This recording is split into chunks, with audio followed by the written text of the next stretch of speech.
teman-teman, mari kita melanjutkan lagi review buku The Ordinary Hero. Kalau sebelumnya kita sudah membahas dari bagian pertama, yaitu dari bab 1 sampai bab 4, hari ini kita akan membahas di bagian yang kedua, yaitu dari bab 5 sampai bab 8. Atau dalam judul besarnya berjudul Penerapan Salib, Pelayanan yang Berkorban. Ya teman-teman, siapa di antara kita yang suka terhadap penderitaan? Pasti tidak ada di antara kita yang suka terhadap penderitaan, begitu juga dengan saya. Tetapi buku ini mengajak kita untuk mengingat kembali bahwa salah satu ciri atau salah satu hal yang harus kita lakukan sebagai pengikut Kristus adalah siap menderita atau siap untuk memikul salib. Tuhan Yesus mengatakan bahwa siapapun yang ingin mengikut Dia harus memikul salibnya. Memikul salib mencakup setiap bidang kehidupan kita, mulai dari kemartiran sampai penyangkalan diri setiap hari. Lalu penulis menjabarkan 5P yang dapat menjelaskan apa itu arti dari penyalipan atau memikul salib setiap hari. Nah, yang pertama adalah pengorbanan, yang kedua adalah pengabdian, yang ketiga adalah penyangkalan diri, yang keempat adalah pelayanan, dan yang kelima adalah penderitaan. Inilah hal yang harus kita lakukan terus-menerus di dalam perjuangan memiliki hidup yang serupa dengan Kristus. Tetapi mungkin dalam perjalanan hidup kita, ada masanya di mana kita malas atau tidak mau memikul salib atau turut serta di dalam penderitaan. Kita berusaha hidup nyaman, hidup sesuai yang kita inginkan, bukan yang Kristus inginkan. Bahkan dalam masa-masa itu kita masih dengan percaya diri mengatakan bahwa ya, saya mengasihi Yesus, ya, saya menghargai Yesus, saya tetap pengikutnya meskipun hidup saya sesuai dengan yang saya mau sendiri, bukan yang Tuhan mau.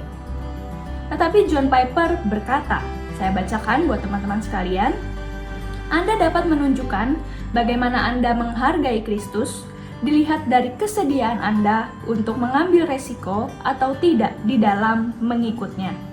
Jika tidak, maka sebenarnya kita sedang tidak benar-benar menghargai Kristus. Jika kita tidak mau mengambil resiko dalam mengikut Kristus, mungkin memang Kristus tidaklah berharga di dalam hidup kita. Oleh karena itu teman-teman, mari merenungkan kembali, mari mengingat kembali sejauh mana kita sungguh-sungguh mau mengambil resiko di dalam mengikut Dia. Teman-teman, mengapa kita harus mengikuti jalan salib? Bukankah itu rasanya tidak enak? Pada akhirnya kita harus menerima bahwa jalan salib adalah sumber dari sukacita di dalam hidup kita. Rekan-rekan yang dikasihi Tuhan, aku ingin bertanya, pernahkah kita berbuat benar dan kita mau melakukan hal itu meski kita tahu rasanya tidak enak? Tetapi anehnya, setelah kita berhasil melakukan perbuatan benar tersebut, ada sukacita yang kita rasakan. Itu adalah makna dari jalan salib. Jalan salib sama dengan sukacita. Mengapa bisa demikian? Menapaki jalan salib adalah tugas yang berat, tentu. Ini adalah cara penyangkalan diri. Namun, orang Kristen dapat menerima jalan salib dengan sukacita yang besar. Kita harus menyambutnya dan menjalaninya dengan senang.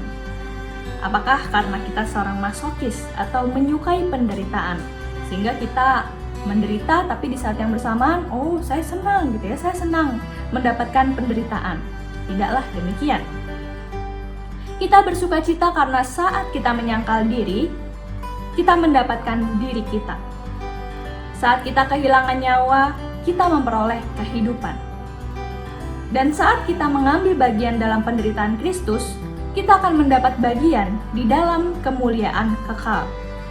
Bahkan, di dalam kehidupan ini, kita akan mendapatkan diri kita yang sejati jika kita menyangkal diri kita. Rekan-rekan yang dikasihi oleh Tuhan, saat ini kita sedang berada di tengah-tengah situasi pandemi COVID-19. Kita sedang mengalami situasi yang sangat sulit. Tetapi buku ini mengajak kita mau untuk mengambil langkah secara pasti yang aplikatif, hal-hal apa yang dapat kita lakukan di dalam kehidupan kita sehari-hari. Mari merenungkan sejenak kehidupan kita. Sudahkah kita mau menderita bagi sesama kita? Bukan penderitaan yang bodoh atau disengaja, tetapi penderitaan karena kita berbuat benar. Aku mencoba menjabarkan beberapa hal yang dapat kita lakukan bersama.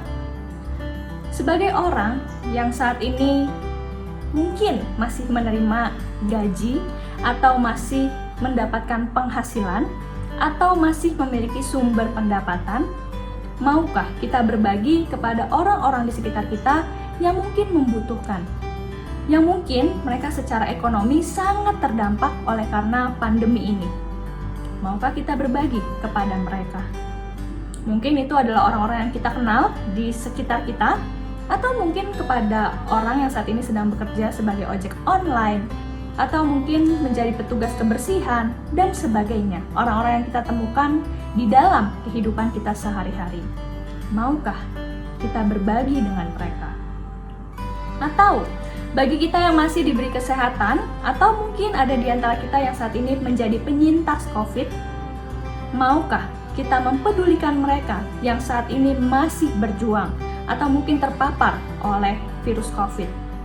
Mungkin menjadi sahabat doa bagi mereka, mungkin menjadi teman cerita lewat telepon maupun chat, atau mengirim dukungan lewat makanan, minuman, atau mungkin bingkisan yang dapat menguatkan mereka. Ada banyak aplikasi yang dapat teman-teman lakukan dari bagian yang sudah kita bahas tadi. Mari ambil langkah konkret untuk mau menjadi berkat bagi sekitar kita, mau menderita. Mari sama-sama berjuang untuk menerapkan kehidupan berdasarkan salib dan kebangkitan Kristus. Selamat melakukan.